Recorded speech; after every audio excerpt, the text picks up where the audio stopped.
అందరికీ మురళీధర్ క్లాస్ రూమ్కి స్వాగతం. ఆంధ్రప్రదేశ్ రాష్ట్రంలో టెట్ ఎగ్జామినేషన్ కోసం విద్యార్థులందరూ ప్రిపరేషన్ చేస్తున్నారు. ఇందులో ప్రిపరేషన్ చేసే వాళ్ళు ఆల్రెడీ క్వాలిఫికేషన్ సాధించిన వాళ్ళు ఉన్నారు, ఎక్కువ స్కోర్ తెచ్చుకున్న వాళ్ళు ఉన్నారు. అలాగే ఏదో రకంగా అర్హత సాధించాలనేటువంటి తాపత్రయంతో కూడా చాలామంది ఉన్నారు. ఎందుకంటే వాళ్ళకి డిఎస్సి రాయటం అనేటువంటిది వాళ్ళ గోల్. అది రావాలంటే ముందు టెట్ అనేటువంటి దాన్ని దాటాలి. ఇటువంటి సందర్భంలో school assistant social studies preparation చేసేవాళ్ళు, ముఖ్యంగా ఇలా అర్హత సాధించలేనటువంటి స్థితిలో ఉన్నవాళ్ళు, అర్హత సాధించి ఇంకా హై స్కోర్ సాధించుకోవాలి, ఈ తక్కువ సమయంలో ఏం చేయాలి, దేని మీద ఎక్కువ ఫోకస్ చేయాలి అనే దాని మీద మనం మాట్లాడుకోవాలంటే ఖచ్చితంగా ఏం చేయాలంటే గతంలో ఇచ్చినటువంటి టెట్ పేపర్లు మనం కనుక చూసినప్పుడు కొన్ని విషయాలు మనకి అవి చెబుతాయి అన్నమాట. ఏంటంటే మనకి ఇచ్చినటువంటి 6, 7, 8, 9, 10 తరగతుల సిలబస్లో మనం ఏది ఎక్కువగా ప్రశ్నలు వస్తున్నాయని మనం చూసుకున్నట్లయితే ఇక్కడ ఇచ్చినటువంటి క్లారిటీ చూడండి. 10వ తరగతి నుంచి మన అడిగినటువంటి టెట్ ఎగ్జామినేషన్లో 18 ప్రశ్నలు రావటం జరిగింది. అంటే ఈ క్వాలిఫికేషను కావాలి అనుకున్న వాళ్ళు ప్రధానంగా 10th క్లాస్ మీద దృష్టి పెట్టండి. సిలబస్ ప్రకారం వాడు 10th క్లాస్ పాత పుస్తకం ఇచ్చాడు కాబట్టి అందులో ఉన్నటువంటి అంశాలు క్షుణ్ణంగా చదివినట్లయితే మీరు తక్కువ సమయంలో మంచి స్కోర్ సాధించుకోవడానికి అట్లాగే చక్కగా క్వాలిఫై కావడానికి ఉపయోగం ఉంటుంది. అలాగే దాని తర్వాత ప్రయారిటీ 8వ తరగతికి ఇచ్చినట్టుగా తెలుస్తుంది. 12 ప్రశ్నలు మనకి 8వ తరగతి నుంచి ఇచ్చాడు. అంటే చూడండి, 9th క్లాసు కీలకమే, కానీ వీడు ఏం చేశాడంటే 9th క్లాస్ కంటే 8వ తరగతి నుంచే ఎక్కువ ప్రశ్నలు వచ్చినట్టుగా మనకి తెలుస్తుంది. ఇంకా తర్వాత 9th క్లాస్ నుంచి కేవలం 8 బిట్లు ఇచ్చాడు. 6th, 7th నుంచి 10 ప్రశ్నలు అనేటువంటిది రావటం జరిగింది. ఇట్లా మనం క్లాసు వారీగా చూసుకున్నట్లయితే 10వ తరగతి నుంచి ఎక్కువగా ఉన్నాయి, తర్వాత 8వ తరగతి నుంచి ఎక్కువగా ఉన్నాయి. అంటే ఈ తతంగం నేను చాలా ఎగ్జామినేషన్ గమనించినప్పుడు ఇది నేను గమనిస్తూనే ఉన్నాను. ఇది ఎక్కువ ఫోకస్ కొన్ని సందర్భాల్లో 8th క్లాస్కి ఇస్తున్నాడు. 9th క్లాస్ నుంచి మనం ఎంతో చదువుతాం. ఎందుకంటే మన 9th క్లాస్ టెక్స్ట్ బుక్ చూడగానే మనకి మనసులో మెదిలేటువంటి అంశం ఏంటంటే ఇది చాలా కష్టంగా ఉంది, ఎక్కువ ఫోకస్ చేయాలని చాలా కసిగా మనం చదివితే వాడు మనం అంతగా పట్టించుకోనటువంటి 8th క్లాస్ నుంచి ప్రశ్నలు ఇస్తూ ఉంటాడు. అంటే మనల్ని రాంగ్ రూట్లో వెళ్ళే విధంగా ఫిల్టర్ చేసే విధంగా అక్కడ జరుగుతుంటుంది అన్నమాట. అవి ఎంత ఎందుకు చెప్తున్నారంటే ఇప్పుడు కొంచెం జాగ్రత్త పడతారండి. అంటే తర్వాత జరిగే ఎగ్జామ్ కూడా ఇదే ప్యాటర్న్ ఉంటుందంటే సో గతం నుంచి వచ్చినటువంటి ప్యాటర్న్ ఇంచుమించుగా ఉంటుంది. అర్థమైంది విద్యార్థులారా? ఇది అట్లా ఉన్నది. సరే, ఇక తర్వాత మన సోషల్ కంటెంట్కి వచ్చేటప్పటికి మనకి 4 శాస్త్రాలుగా కనపడుతుంటాయి. హిస్టరీ ఒకటి, జాగ్రఫీ ఒకటి, ఎకానమీ ఒకటి, పాలిటిక్స్ ఒకటి. ఈ పార్ట్స్ మనం గమనించుకున్నప్పుడు టెట్ ఎగ్జామినేషన్లో ప్రశ్నలు చూస్తే మనకి ఒక 18 ప్రశ్నలు హిస్టరీ విభాగం నుంచి ఇచ్చాడు. అంటే 6వ తరగతి నుంచి 10వ తరగతి వరకు ఉన్నటువంటి హిస్టరీ టాపిక్స్ నుంచే ఒక 18 ప్రశ్నలు రావడం జరిగింది. అంటే ఎంత కీలకమో చూడండి హిస్టరీ టాపిక్స్ చదవడం అనేటువంటి. ఇంకా తర్వాత యాజ్ యూజువల్గా జాగ్రఫీ బిట్స్ కూడా ఇచ్చాడు. ఒక 11 బిట్స్ ఇచ్చాడు. అంటే చాలా వ్యత్యాసం ఉంది. మన జాగ్రఫీ నుంచి ప్రశ్నలు ఎక్కువ వస్తాయనుకుంటే వాడు 11 ప్రశ్నలే జాగ్రఫీ నుంచి అడగడం జరిగింది. ఇంకా తర్వాత చిత్రంగా 10 ప్రశ్నలు ఎకనామిక్స్ నుంచి ఇచ్చాడు. 6వ తరగతి నుంచి 10వ తరగతి వరకు ఉన్నటువంటి అంశాలు. ఇక పాలిటిక్స్లో 9 ప్రశ్నలు ఇచ్చాడు. అంటే ఇంచుమించుగా ఒక్క చరిత్ర తప్ప మిగతా జాగ్రఫీ, ఎకనామిక్స్, పాలిటిక్స్ ఇంచుమించుగా సమాన ప్రాధాన్యతను ఇచ్చుకోవడం అనేటువంటిది ఇక్కడ జరిగింది. కానీ సిలబస్ ప్రకారం చూసుకున్నట్లయితే మనకి హిస్టరీ ఎక్కువగానే ఉంటుంది, అలాగే జాగ్రఫీ కూడా ఎక్కువగానే ఉంటుంది. కానీ ప్రశ్నలు మరి అందులోంచి కొంచెం తక్కువగా ఉన్నాయి. సివిక్ చాప్టర్స్ నుంచి అలాగే ఎకనామిక్ చాప్టర్ నుంచి ఎక్కువ ప్రశ్నలు రావడం అనేటువంటిది ఇక్కడ గమనిస్తున్నాం. అంటే మనం ఈ అనుభవాలు బట్టి మనం ఏం గ్రహించుకోవాలంటే మనం చదివేటప్పుడు హిస్టరీ మీద ఎక్కువ దృష్టి పెట్టడం, తర్వాత జాగ్రఫీ మీద పెట్టుకుని తర్వాత ఎకనామిక్స్, పాలిటీ మీద దృష్టి పెట్టుకున్నట్లయితే మీకు మంచి స్కోర్ చేసేటువంటి అవకాశం ఉంటుంది. పైగా సార్ క్వాలిఫై కావాలి సార్ ఏదో రకంగా ఇది గండం కట్టేస్తే మేము డిఎస్సి మీద మాత్రం దుమ్ము దులిపేస్తామనేటువంటి కొంతమంది కసిలో ఉన్నారు. వాళ్ళు ఎందుకంటే 89 మార్కులు వచ్చి ఆగిపోవటం, 80 వచ్చి ఆగిపోవటం, ఇలాగ చాలామంది పిల్లలు ఉన్నారు. వాళ్ళకి ఖచ్చితంగా ఈ కొంచెం సమయంలో కొంచెం ఈ యాంగిల్లో కనుక మీరు ఆలోచించినట్లయితే ఎక్కువ ఫలవంతంగా ఉంటుందని నా యొక్క అభిప్రాయం. అయితే యాక్చువల్గా నేనైతే ఇది చేయడానికి కూడా నాకు పెద్దగా ఇంట్రెస్ట్ అనిపించలేదు. ఎందుకంటే అన్నిసార్లు ఇలా జరుగుతుందని మనం చెప్పలేం. నా దృష్టిలో మొదటి పాఠం ఎంతో కీలకమో తర్వాత పాఠం, లాస్ట్ పాఠం అంతే కీలకం. అలాగే 6వ తరగతి ఎంత కీలకమో 10వ తరగతి అంతే కీలకం. కానీ మనం ఏంటంటే రెడీమేడ్ మెంటాలిటీ, రెడీమేడ్ సరుకు కావాలి కాబట్టి కొంతమందికి, ఎందుకంటే 90 మార్కులు కాకుండా పాపం కొంచెం కింద ఉన్నటువంటి పిల్లలు ఎవరైతే ఉన్నారో వాళ్ళు ఏదో రకంగా ఆ గండం గట్టెక్కి డిఎస్సి వైపు ఎలాగా శ్రద్ధగా చదువుకుంటారనే ఉద్దేశంతో ఇది చెప్తున్నాను అనమాట. సరే ఇలాగే ఉంటుందా సార్ అంటే 90% ఉండొచ్చు. కాబట్టి మీరు ఇది ఇచ్చినటువంటి వివరణ బట్టి చక్కగా ఆ యొక్క టెట్ ఎగ్జామినేషన్ కొనికి ఈ సమయంలో ప్రిపరేషన్ చేసేటువంటి ప్రయత్నం అయితే చేసుకోండి. మొన్న జరిగినటువంటి 2 టెట్ ఎగ్జామినేషన్లో హిస్టరీ విభాగం నుంచి అడిగినటువంటి ప్రశ్నలు కనుక మనం చూసుకున్నట్లయితే మొదటి ప్రశ్న టిస్కోను ఎప్పుడు ప్రారంభించినటువంటి సంవత్సరం ఏంటని అడిగాడు. అంటే సంవత్సరాలు కూడా అడుగుతూ ఉంటాడు, చాలా సందర్భాల్లో చెబుతూ ఉంటాను మీకు, సంవత్సరాలు కూడా చదవండి, ఏది ఎప్పుడు ఏర్పాటు చేయబడింది అనేటువంటిది అని చాలా అవసరం. దీనికి రైట్ ఆన్సర్ మీకు తెలుసు, 1907వ సంవత్సరం అనేటువంటిది. ఇక తర్వాత రెండో ప్రశ్న చాలా ఈజీగా ఇచ్చాడు. హరప్ప ప్రజలు పశుపతిని మరియు వీరిని పూజించేవారు అని. సో శ్రీకృష్ణుడినా, శ్రీరాముడినా, అన్నపూర్ణాదేవినా, అమ్మ తల్లినా అని ఇచ్చాడు. సో దీనికి రైట్ ఆన్సర్ అమ్మ తల్లి అనే విషయం మీకు తెలుసు. అలాగే మోటుపల్లి శాసనాన్ని జారీ చేసిన వారు ఎవరు? గణపతి దేవుడా, రుద్రమదేవ, రెండవ ప్రోలరాజా, ప్రతాపరుద్రుడా అని ఇచ్చాడు. సో దీనికి కూడా మనకి సమాధానం ఈజీగానే మనం తెలుసుకోవచ్చు, గణపతి దేవుడు. రాజధానిని ఢిల్లీ నుండి దేవగిరికి మార్చిన వారు ఎవరు? నా చిన్నప్పటి నుంచి ఈ ప్రశ్న అడుగుతూనే ఉన్నాడు, మరి ఇదేంటో విచిత్రం. సో దీనికి సరైనటువంటి సమాధానం మీకు తెలుసు, ఆయన ఆప్షన్ చదువుతున్నాను. ఫిరోజ్ షా తుగ్లక్, మహమ్మద్ బిన్ తుగ్లక్, గియావుద్దీన్ తుగ్లక్, బాల్బన్ అని 4 ఆప్షన్స్ ఉన్నాయి. సో ఇందులో రైట్ ఆన్సర్ ఏంటి? మహమ్మద్ బిన్ తుగ్లక్. అలాగే భారతదేశంలో మొదటి గవర్నర్ జనరల్ ఎవరని అడిగారు. ఇది భూమి పుట్టక ముందు నుంచి ఈ ప్రశ్న అడుగుతూనే ఉన్నాడు. చూడు ఎంత ఈజీగా ఇచ్చాడు చూడండి. సో దీనికి lord Dalhousie, lord Canning, Warren Hasting, William Bentinck అని ఇచ్చాడు. సో రైట్ ఆన్సర్ మనకి ఇక్కడ వారన్ హేస్టింగ్ అవుతుంది. ఇక తర్వాత రవీంద్రనాథ్ ఠాగూర్ శాంతినికేతనను స్థాపించినటువంటి సంవత్సరం చూసారా? 8వ తరగతి నుంచి ఇక్కడ మనకు కొన్ని ప్రశ్నలు డైరెక్ట్గా కనబడుతున్నాయి. ఇక్కడ ఎప్పుడు స్థాపించారు రవీంద్రనాథ్ ఠాగూర్ శాంతినికేతన్ని? మనకు టెక్స్ట్ బుక్లో ఈజీ కనపడుతుంటుంది ఆ ప్రశ్న. 1901వ సంవత్సరంలో మనకి రవీంద్రనాథ్ ఠాగూర్ శాంతినికేతన్ స్థాపించినట్టుగా మనకి కనపడుతుంటుంది. అంటే ఇట్లాగా హిస్టరీ విభాగం నుంచి అడిగిన ప్రశ్నలు చాలా ఈజీగా అనిపిస్తున్నాయి కదా. మరి ఈసారి కూడా అట్లా ఉంటుందా? చెప్పలేము. ఇక తర్వాత చూస్తే స్వతంత్ర అనంతరం రాష్ట్రాల పునర్విభజన దీని ఆధారంగా జరిగింది. అబ్బా ఎంత ఈజీగా ఉంది కదా. రాష్ట్రాల వైశాల్యం, రాష్ట్ర జనాభా, ఆ రాష్ట్రంలో మాట్లాడే భాష, రాష్ట్ర వనరులు. సో రాష్ట్రాల విభజన అనేటువంటిది ఫస్ట్ స్టార్టింగ్లో మనకి బేస్ పాయింట్ ఒకటే, భాష ఆధారంగా రాష్ట్రాలను విభజించారు. సో డైరెక్ట్గా ఇక్కడ ఇచ్చాడు చూడండి, రాష్ట్రాల్లో మాట్లాడేటువంటి భాష కింద ఇక్కడ ఇవ్వటం జరిగింది. అలాగే త్రైపాక్షిక కూటమిలో సభ్య దేశం కానిది అని అడిగాడు. ఇలా కానిది, లేనిది, ఉన్నది ఇలాగ అడుగుతూ ఉంటాడు. త్రైపాక్షిక కూటమి ఇక చూస్తే మనకి ఆస్ట్రియా, జర్మనీ, ఫ్రాన్స్, ఇటలీ. ఇందులో భిన్నంగా ఉన్నది ఏంటి? ఫ్రాన్స్. ఇది మిత్రరాజ్య కూటమికి సంబంధించింది. మిగతా అన్నీ కూడా త్రైపాక్షిక దేశాలుగా మనం భావించుకుంటాం. అంటే టెక్స్ట్ బుక్లో ఉన్నవే కదా ఇవన్నీ కూడా. అలాగే ఈ క్రింది వారిలో పర్యావరణవేత్త అని ఎవరిని అడిగాడు మనకి. చూడండి 10th క్లాస్ లాస్ట్ ఇయర్ ఉన్నటువంటి 10th క్లాస్ టెక్స్ట్ బుక్లో డైరెక్ట్ పెట్టింది. మావో జెడాంగో, Ken Saro-Wiwa, Ho Chi Minh, Sun Yat-sen. So Sun Yat-sen అయినా, హోచిమిన్ అయినా, మావో జెడాంగ్ వీళ్ళందరూ కూడా నాయకులు. కానీ పర్యావరణవేత్త ఎవరు ఇక్కడ? కెన్ సారోవేవా. నైజీరియాకి సంబంధించిన పాఠం మనం చదువుతూ ఉంటే అందులో ఇది కనపడుతూ ఉంటుంది. ఇక తర్వాత అంతర్జాతీయ న్యాయస్థానం ఇచ్చగలదు.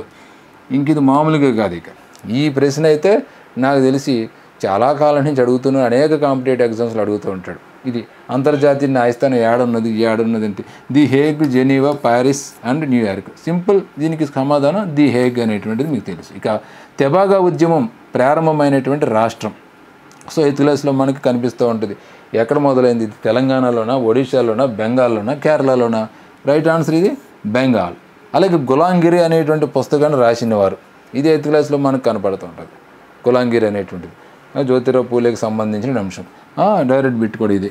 జ్యోతిరావు పూలే, నారాయణ గురు, పండిత్ రమాబాయి, ఈశ్వరచంద్ర విద్యాసాగర్. అంటే ఇలా 12 ప్రశ్నలు మనం చూసినప్పుడు ఈ 12 ప్రశ్నలు కూడా మనకి తెలిసిపోయినాయి కాబట్టి ఈజీగానే ఉంటుంది. ఇవి కూడా తెలియని వాళ్ళు మీలో చాలామంది ఉంటారు, నాకు తెలుసు.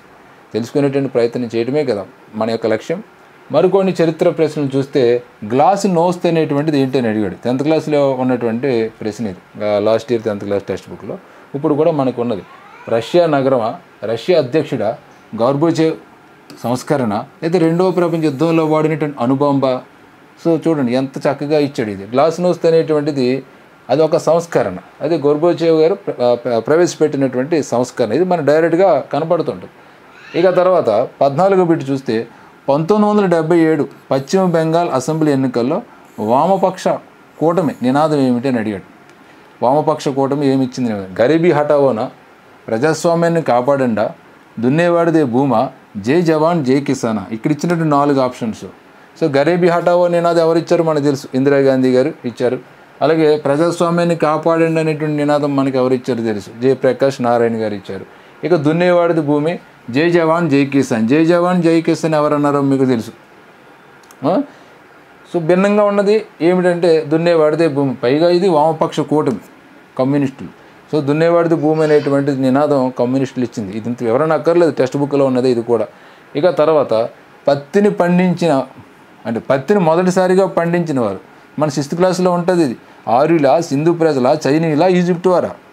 సో ఎన్నోసార్లు ఈ ప్రశ్న అనేటువంటిది మనం అనేక పరీక్షలు అడుగుతూ ఉంటాడు. ఇది నేను కూడా ఈ ప్రశ్నలన్నీ చాలాసార్లు మీకు ఆన్లైన్ ఎగ్జామ్స్లో పెడుతూనే ఉన్నాను, మీరు రాస్తూనే ఉన్నారు. సరే, దీనికి సరైనటువంటి సమాధానం సింధు ప్రజలు. భారత సనాతన ధర్మంలో వీరిని గొప్ప మత సంస్కర్తగా భావిస్తారు. మధ్వాచార్యుల, ఆది శంకరాచార్యుల, రామానుజాచార్యుల, స్వామి వివేకానంద. భారత సనాతన ధర్మంలో ఎవరిని గొప్ప మత సంస్కర్తగా భావిస్తారు? ఇక్కడ అందరూ మత సంస్కర్తలే.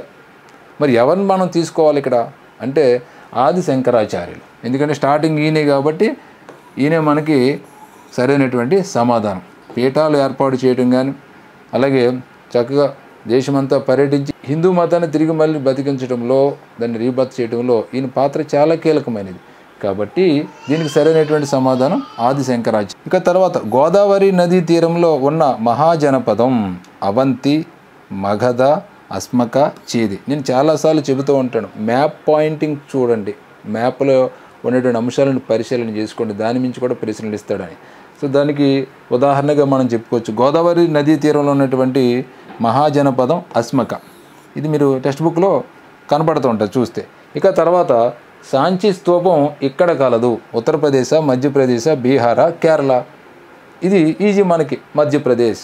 అంటే హిస్టరీ నుంచి ఇచ్చినటువంటి 18 ప్రశ్నలు కూడా చాలా సులభంగా ఇచ్చాడు. ఎక్కడ పెద్ద ఇబ్బంది పెట్టినటువంటి ప్రశ్న అయితే కనిపించట్లేదు. కొంచెం అయినా తికమగ్గా ఉండేది ఏంటంటే ఆది శంకరాచార్యులకు సంబంధించినటువంటి ప్రశ్న కొంచెం తికమగ్గా ఉంటుంది. కానీ టెక్స్ట్ బుక్స్ని మీరు లైన్ టు లైన్ ఆది శంకరాచార్యులకు సంబంధించిన అంశాలను మనం చదువుకున్నట్లయితే 7th క్లాస్లో ఉన్నటువంటిది క్లియర్ కట్గా మీకు అక్కడ తెలుస్తుంది. అందులో మాత్రం ఏం డౌట్ లేదు. సో మిగతా బిట్లన్నీ డైరెక్ట్గా ఉన్నాయి. మరి మొన్న ఎగ్జామ్స్లో 130లో 135 మార్కులు ఎందుకు వచ్చినాయి అంటే దానికి ఒక కారణం, పేపర్ కూడా కాస్త ఈజీగా ఉండటం, కంటెంట్ బాగా ఈజీగా ఉండటంతో మార్కులు వచ్చినాయి. అలాగని మనం ఎక్కువ మార్కులు వచ్చిన వాళ్ళు ఈజీగా ఉందని వచ్చిందని చెప్పలేం. ఎందుకంటే ఇంగ్లీష్ తొక్కేశాడు, తెలుగు తొక్కాడు, అలాగే సైకాలజీ కూడా తొక్కాడు. కంటెంటే కొంచెం ఏదో ఈజీగా ఇచ్చినట్టుగా మనకు కనిపిస్తుంది అంతే. చదవలేనివాడికి మాత్రం తెలియదు కదా. ఓకే, ఇక జాగ్రఫీ నుంచి కొన్ని ప్రశ్నలు అడిగాడు అని మనం తెలుసుకున్నాం కదా. ఈ ప్రశ్నల యొక్క సరళి ఎలా ఉన్నది అనేది ఒకసారి మనం గమనించుకున్నట్లయితే, భారతదేశంలో అగ్నిపర్వత మూలానికి చెందినటువంటి అతి ప్రాచీన పీఠభూమి ఏదని అడిగాడు. అగ్నిపర్వత మూలం ఉండాలని దానికి, అంటే మాల్వా పీఠభూమ, చోటానగర్ పీఠభూమ, దక్కన్ పీఠభూమ, టిబెట్ పీఠభూమ. సో అగ్నిపర్వత పీఠభూమి రకానికి చెందింది ఏంటంటే అది దక్కన్ పీఠభూమి. అగ్నిపర్వత రకానికి, ఎందుకంటే దక్కన్ పీఠభూమిలో మనకి ఎక్కువగా నల్లరేగడి నేలలు కనిపిస్తున్నాయి కాబట్టి అది అగ్నిపర్వత ప్రేరేపిత పీఠభూమిగా మనం చెప్పవచ్చు. అలాగే మొదటిసారిగా విపత్తు నిర్వహణ అభివృద్ధి అంశంగా నిర్ణయించబడినటువంటి ప్రణాళిక ఇది. అన్ని కొత్త టెక్స్ట్ బుక్ నుంచి ఇచ్చినటువంటి ప్రశ్నలు. 10వ పంచవర్ష ప్రణాళిక, 12వ పంచవర్ష ప్రణాళిక, 5 లేదా 7 అనేది దాని మీద ఇక్కడ ఇచ్చాడు. దీనికి రైట్ ఆన్సర్ ఏంటి? 10వ పంచవర్ష ప్రణాళిక. తర్వాత మరొక ప్రశ్న చూస్తే, ఈ పక్షి చనిపోయిన జంతువులను తినడం ద్వారా పర్యావరణాన్ని శుద్ధి చేస్తుంది. కాక, డేగ, గద్ద, రాబంద.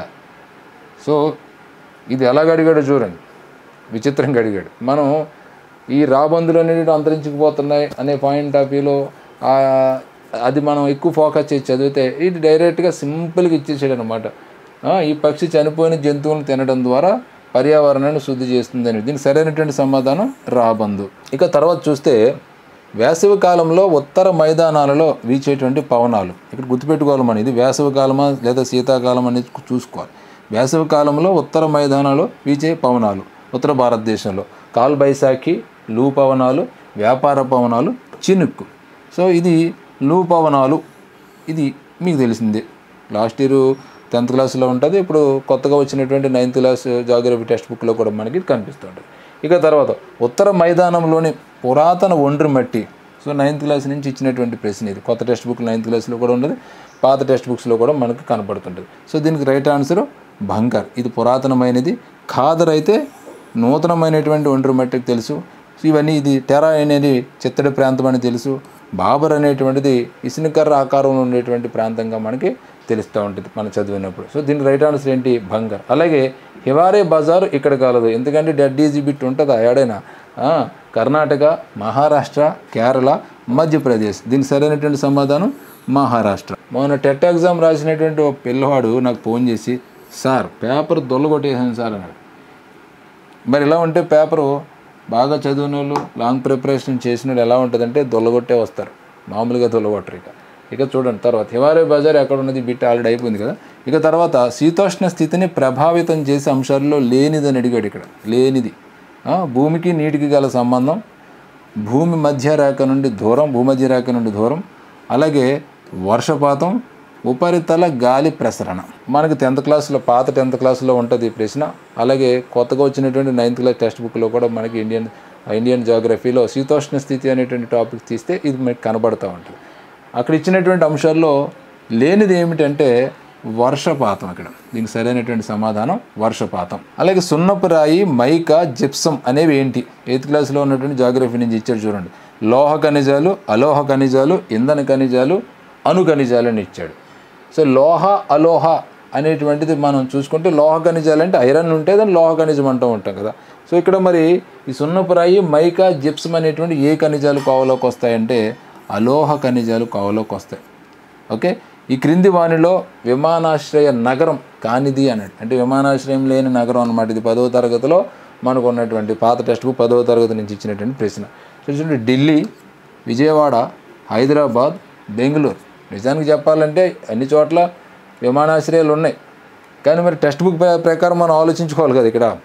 సో విజయవాడ దీనికి సరైనటువంటి సమాధానం. ఇక కొత్త 9th క్లాస్ నుంచి సంబూరు జాతీయ ఉద్యానవనం గల దేశం నమీబియా, టాంజానియా, కెన్యా, దక్షిణ ఆఫ్రికా అని ఇచ్చాడు. దీనికి సరైనటువంటి సమాధానం కెన్యా. ఇది మీరు చూసుకుంటే అది క్లియర్గా కనపడుతుంటుంది. ఔషధ ప్రయోజనాల కొరకు ఆదివాసీలు ఉపయోగించే వృక్ష జాతుల సంఖ్య అని అడిగాడు ఇక్కడ. సరే, డేటా మీద ప్రశ్నలు అడుగుతాడా, సంవత్సరాలు అడుగుతాడా, డేటాలు చదవాలా అని అడుగుతుంటారు పిల్లలు చాలామంది. ఇప్పుడు అర్థమైంది కదా. దీనికి ఆప్షన్ చూద్దాం. 3500, 8000, 5500, 10,000 అని ఇవ్వటం జరిగింది. దీనికి సరైనటువంటి సమాధానం 8,000. ఇలా మనకి జాగ్రఫీ విభాగం నుంచి ఇచ్చినటువంటి 11 ప్రశ్నలు కనుక చూసుకున్నట్లయితే కొంచెం సులభంగానే ఇచ్చాడు. అంటే లాంగ్ ప్రిపరేషన్ చేసిన వాళ్ళకైతే దొల్లగొట్టేస్తారు, కొంచెం అటు ఇటుగా చదివి ఎగ్జామ్ అటెండ్ చేస్తారు చూసారా, వాళ్ళకి జాగ్రఫీ ప్రశ్నలు చూస్తే చాలా సులభంగా ఉన్నట్టుగా మనకి తెలుస్తున్నది. సరే, అంతగా చదవని వాళ్ళకి ఎప్పుడు కూడా ఈ ప్రశ్నలన్నీ కూడా కష్టంగానే ఉంటాయి. గత టెట్ ఎగ్జామినేషన్లో అడిగినటువంటి జాగ్రఫీ ప్రశ్నలు గమనించాం, అలాగే హిస్టరీ ప్రశ్నలు కూడా గమనించుకున్నాం. ఇక తర్వాత గమనించుకోవాల్సింది పాలిటిక్స్ అండ్ ఎకనామిక్స్. ఆ ప్రశ్నలు ఎలా అడిగాడో ఏమిటని తెలుసుకునే ముందు మీకు ఒక చిన్న విషయం. మీలో ఎవరైనా స్కూల్ అసిస్టెంట్ సోషల్ స్టడీస్ కనుక ప్రిపరేషన్ చేస్తూ ఉన్నట్లయితే మేము ఎంతో చక్కగా పద్ధతిగా ఆన్లైన్ ఎగ్జామ్స్ అనేటువంటివి నిర్వహిస్తున్నాం. అటు టెట్కి అలాగే ఇటు డిఎస్సి కూడా 2 సెపరేట్ బ్యాచెస్ అనేటువంటిది జరుగుతున్నాయి. సో మరి ఇంకెందుకు ఆలస్యం, చక్కగా మీరు ఈ ఎగ్జామ్స్ రాయాలనుకుంటే ఈ దిగువన కనిపించేటువంటి నెంబర్లకు కాల్ చేయండి. అటు డిఎస్సి బ్యాచ్లోనూ చేరండి, అలాగే ఇటు టెట్ బ్యాచ్లో కూడా చేరండి. ఎందుకంటే సమయం తక్కువ ఉంది కాబట్టి మేము పెట్టేటువంటి ఎగ్జామ్స్ మీరు రాయటం మూలంగా, అలాగే యూట్యూబ్ ద్వారా నేను చెప్పేటువంటి ఈ విశ్లేషణాత్మక వీడియోలు చూడటం ద్వారా ఖచ్చితంగా మీరు క్వాలిఫై అవుతారు. క్వాలిఫై అయిన వాళ్ళైతే ఎక్కువ మార్కులు తెచ్చుకుంటారు. ఆల్రెడీ గత టెట్లో మా పిల్లలే ఎక్కువ స్కూల్ అసిస్టెంట్ సోషల్లో అత్యధిక మార్కులు తెచ్చుకోవటం అనేటువంటిది ఇటు తెలంగాణలో జరిగింది, అటు ఆంధ్రప్రదేశ్లో కూడా జరిగింది. అలాగే school assistant social studies preparation చేసే వాళ్ళకి కష్టమైనటువంటిది సోషల్ మెథడాలజీ కదా. సో నేను ఎంతో చక్కగా శ్రద్ధగా ఈ యొక్క మెథడాలజీ క్లాసులు చక్కగా చెప్పి మురళీధర్ క్లాస్ రూమ్ యాప్లో పొందుపరిచాను విద్యార్థులారా. చక్కగా మీరు వెంటనే ప్లేస్టోర్కి పోయి మురళీధర్ క్లాస్ రూమ్ యాప్ని డౌన్లోడ్ చేసుకుని అందులో ఉన్నటువంటి మెథడాలజీ క్లాసులు పర్చేజ్ చేసుకోండి. సో ఇట్లాగా ఈ మెథడాలజీ క్లాసులు మీకు కావాలన్నా, అలాగే మేము నిర్వహించేటువంటి online exams for school assistant social స్టడీస్కి మీరు రాయాలనుకున్న ఈ దిగువన కనిపించేటువంటి నెంబర్లకు కాల్ చేయండి. ఆ ఎగ్జామ్స్ ఎలా కొనుగోలు చేసుకోవాలో దానికి ఉండేటువంటి విధి విధానాలు నేను మీకు తెలియజేస్తాను. ఓకే, తర్వాత మనం చూద్దాం. సో పాలిటిక్స్ మీద ఒకసారి దృష్టి పెడితే మొదటి ప్రశ్న చూడండి, మోటార్ వాహనాలు నడపడానికి కనీస వయోపరిమితి ఎంత అని అడిగాడు ఇక్కడ. సో చాలాసార్లు ఈ ప్రశ్న అడిగేటువంటి అవకాశం ఉంటుంది. మోటార్ వాహనాలు నడపడానికి 22 సంవత్సరాలు, 18 సంవత్సరాలు, 25 సంవత్సరాలు, 21 సంవత్సరం. సో రైట్ ఆన్సర్ ఏంటి దీనికి? 18 సంవత్సరాలు. ఇది కూడా మనకి డైరెక్ట్ బిట్టే, ఇందులో ఏమాత్రం డౌట్ లేదు. ఇక తర్వాత రాజ్యాంగ సభ ఏర్పడిన సంవత్సరం ఏంటి? 1945, 1946, 1948, 1950. సో ఇది మనకి 10వ తరగతిలో కనపడుతుంది, 8వ తరగతిలోనే కనపడుతుంది ఈ ప్రశ్న. The right answer 1946. ఈ నిబంధన ద్వారా అంటరానితనం నిషేధించబడింది 15, 17, 19, 21. సో ఇది కూడా మనం చాలాసార్లు చదువుతుంటాం. దీనికి రైట్ ఆన్సర్ 17. ఇక తర్వాత రాజ్యాంగ సభకు ప్రాతినిధ్యం వహించిన షెడ్యూల్ కులాలకు చెందినటువంటి సభ్యులు ఎంతమంది అని అడిగాడు. 25, 26, 28, 30. సో దీనికి సరైనటువంటి సమాధానం 26. ఇక తర్వాత క్రింది వానిలో స్వాతంత్రపు హక్కుకు చెందనది అని అడిగాడు. భావ ప్రకటన స్వేచ్ఛ, ఏ వృత్తి అయినా చేపట్టే హక్కు, ఏ మతాన్నైనా ఆచరించే హక్కు, సంఘాలను ఏర్పాటు చేసుకునే హక్కు. ఇక్కడ దేని మీద అడిగాడు? ఇది స్వాతంత్రపు హక్కుకు చెందనది. సో భావ ప్రకటన స్వాతంత్రపు హక్కు, ఏ వృత్తినైనా చేపట్టే హక్కు స్వాతంత్రపు హక్కు, సంఘాలను ఏర్పాటు చేసుకునే హక్కు స్వాతంత్రపు హక్కు, ఎడితిరిగి ఏ మతాన్నైనా ఆచరించే హక్కు మత స్వాతంత్రపు హక్కులోకి వస్తుంది కదా. సో దానికి రైట్ ఆన్సర్ ఏంటనమాట? మత స్వాతంత్రపు హక్కు, అంటే ఏ మతాన్నైనా ఆచరించే హక్కు అనమాట. ఇక తర్వాత పాలిటిక్స్లో మనకి ఈ రాజ్యాంగ సవరణ ద్వారా విద్యను ప్రాథమిక హక్కులలో చేర్చారు. 42, 44, 73, 86. దీనికి సరైనటువంటి సమాధానం 86వ రాజ్యాంగ సవరణ. ఇక తర్వాత హైకోర్టు ప్రధాన న్యాయమూర్తి పదవి విరమణ వయసు మనకి. సో దీనికి సరైనటువంటి సమాధానం 62 సంవత్సరాలు. ఇక తర్వాత 4 ఈశాన్య రాష్ట్రాలకు కలిపి ఉమ్మడి హైకోర్టు ఇచ్చట ఉన్నది. 4 ఈశాన్య రాష్ట్రాలట, దిస్పూరా, ఐజ్వాలా, గౌహతియా, కోహిమా. మరి దీనికి సరైనటువంటి సమాధానం ఏంటి? 8వ తరగతి టెక్స్ట్ బుక్లో మనకి ఈ ప్రశ్న అనేటువంటిది కనిపిస్తుంది. దీనికి సరైనటువంటి సమాధానం గౌహతి. ఇక తర్వాత అర్బన్ వాటర్ కమిషన్ ప్రకారం పట్టణ ప్రాంతాలలో ప్రతి వ్యక్తికి రోజుకు అవసరమైనటువంటి నీరు లీటర్లలో 135, 140, 145, 150. సో డైరెక్ట్ బిట్ మనకి ఇది 135 లీటర్లు అనమాట. అంటే ఈ లీటర్లో దీనికి సంబంధించి కొంచెం డిఫరెన్స్ ఉంటుంది. అడిగినటువంటి ప్రశ్నకి సరైనటువంటి సమాధానం చూసుకోవాలి. అంటే ఇక్కడ అర్బన్ వాటర్ కమిషన్ ప్రకారం ఒక్కొక్క కమిషన్ ఒక్కొక్క రకంగా చెప్తూ ఉంటుంది. ఇక్కడ అర్బన్ వాటర్ కమిషన్ ప్రకారం మనం ఆలోచించుకుని దీనికి సరైనటువంటి సమాధానం పట్టణ ప్రాంతంలో ప్రతి వ్యక్తికి అవసరమైనటువంటి నీరు లీటర్లో చెప్తే అది 135. ఓకే, ఎకనామిక్స్ నుంచి అడిగినటువంటి ప్రశ్నలు చూద్దాం ఒకసారి. వస్తు పంపిణీ గొలుసును సరిగా సూచించేది ఏంటి అని అడిగాడు 7th క్లాస్లో. అసలు ఇలాంటి ప్రశ్న వస్తుందని మనం ఎక్స్పెక్ట్ చేయం. అదే మరి డిఎస్సి అంటే నాకు తెలిసి మొత్తం ఎంటైర్ ఈ కంటెంట్లో నాకు నచ్చినటువంటి బిట్ ఏదైనా ఉందిరా అంటే అది ఇదే. చిల్లర వర్తకులు, వినియోగదారులు, ఉత్పత్తిదారుడు, టోకు వర్తకుడు, చిల్లర వర్తకుడు, ఉత్పత్తిదారుడు, వినియోగదారుడు, ఉత్పత్తిదారుడు, చిల్లర వర్తకుడు, టోకు వర్తకుడు, వినియోగదారుడు, ఉత్పత్తిదారుడు, టోకు వర్తకుడు, చిల్లర వర్తకుడు, వినియోగదారుడు. సో వస్తు పంపిణీ గొలుసును సరిగా ఏది సూచిస్తుంది, ఇక్కడ ఏది కరెక్ట్గా ఉన్నది ఇక్కడ ఇచ్చినటువంటి వాటిల్లో అనేది మనం చూసినట్లయితే, సో ఏ వస్తువు ఉత్పత్తి చేయాలన్నా మొట్టమొదటి మనకు కావాల్సింది ఎవరు? ఉత్పత్తిదారుడు కావాలి. సో ఇక్కడ ఇచ్చినటువంటి ఆప్షన్స్లో ఉత్పత్తిదారుడు ఎక్కడుందో చూసుకోవాలి ఫస్ట్. సో చిల్లర వర్తకులు అనే దాని మీద ఇక్కడ ఉంది. స్టార్టింగ్లో చిల్లర వర్తకులు ఉన్నది తీసేయండి. తర్వాత టోకు వర్తకుడు వచ్చింది తీసి పడేద్దాం. ఇక 2 మిగిలినాయి ఇక్కడ, ఉత్పత్తిదారుడు 3, 4 దగ్గర అక్కడ ఆగింది. అంటే ఒక వస్తువును ఉత్పత్తి చేయాలంటే మొట్టమొదటి కావాల్సింది ఉత్పత్తిదారుడు. ఇక తర్వాత చిల్లర వర్తకుడు, టోకు వర్తకుడు, వినియోగదారుడు. ఇక్కడ చూస్తే టోకు వర్తకుడు, చిల్లర వర్తకుడు, వినియోగదారుడు. వస్తు ఉత్పత్తి గొలుసును మనం గమనించుకున్నప్పుడు మొట్టమొదటి వస్తువు ఉత్పత్తి అవుతుంది. వస్తువు ఉత్పత్తి అయిన తర్వాత ఉత్పత్తిదారుడు ఉత్పత్తి చేసిన తర్వాత డైరెక్ట్గా చిన్న దుకాణాలకు పంపడు కదా, దాన్ని ఏం చేస్తాడు? టోకుగా బల్క్గా టోకు వర్తకుడు దగ్గరికి పంపిన తర్వాత ఆ టోకు వర్తకుడు ఏం చేస్తాడు? దాన్ని అప్పుడు అతను చిల్లర వర్తకులకు పంపుతాడు, చిల్లర దుకాణాలకు పంపుతాడు అతను. ఒక వస్తువు అట్లా వస్తుంది. సో ఇక్కడ ఉత్పత్తిదారుడు ఉంటాడు, ఇక్కడ టోకు వర్తకుడు, ఆ తర్వాత వీళ్ళెవరిలో చిల్లర వర్తకులు. ఈ చిల్లర వర్తకులు ఏం చేస్తారు? దాన్ని మనకు అమ్ముతారనమాట. మనం అంటే వినియోగదారులకి ఇక్కడ అమ్ముతారు, ఇలా అందరూ కలిసి చిల్లర దుకాణాలకు వెళ్ళి మనం తెచ్చుకుంటాం కదా, అట్లా అన్నట్టు. అంటే ఇక్కడ ఈ వరుస మనం చూసుకున్నట్లయితే ఉత్పత్తిదారుడు, ఆ తర్వాత టోకు వర్తకుడు, ఆ తర్వాత చిల్లర వర్తకుడు, ఆ తర్వాత వినియోగదారుడు. ఇటు వరుస కరెక్ట్గా మనకి ఉన్నది 4 ఆప్షన్ అనమాట.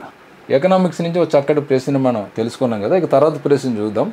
ఈ వ్యవసాయంలో ఆహారోత్పత్తికి, పశువుల మేతకు, పశు పెంపకానికి భూమిని ఉపయోగిస్తారు. ఏ వ్యవసాయ విధానం అని అడిగాడు. ఇక్కడ ఏమిచ్చాడు? ఇక్కడ ఈ వ్యవసాయ విధానంలో 1 ఆహారాన్ని ఉత్పత్తి చేయడానికి, 2 పశువులు మేపుకోవడానికి, 3 పశు పెంపకానికి భూమిని అనేటిదాన్ని ఉపయోగిస్తారు. మిశ్రమ వ్యవసాయమా, విస్థాపన వ్యవసాయమా, జీవనాధార వ్యవసాయమా, వాణిజ్య వ్యవసాయమా?